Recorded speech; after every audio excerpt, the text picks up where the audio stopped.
But in recent weeks, Tampa-based Project Dynamo has brought hundreds of Americans home from the war zone in Israel. And tonight, the rescue nonprofit that has deployed around the world hosted its first fundraising gala in Tampa. News Channel 8's Justin Schecker live in the Tampa News Center with one family's story of gratitude. Justin.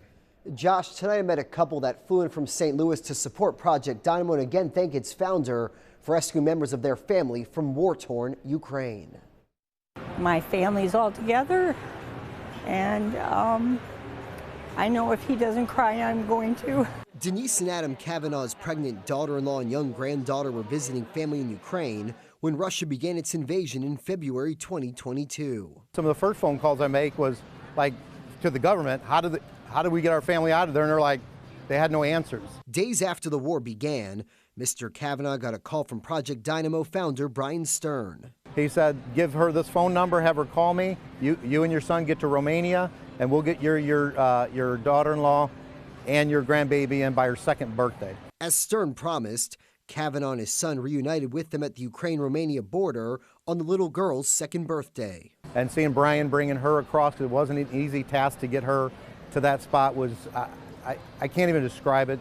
It's just amazing. Project Dynamo is amazing. With a new focus in Israel since the start of the war with Hamas, Stern returned Wednesday from Egypt,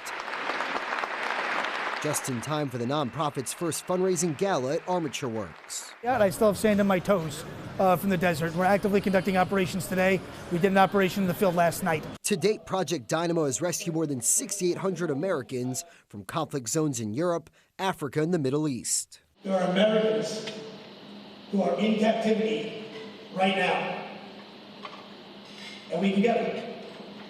And I'll die trying, but we'll get them. With more missions planned in Israel, Afghanistan, and Ukraine, the Kavanaughs are forever grateful for the one that got their loved ones out of harm's way. I love you, Brian, and thank you for bringing my family home.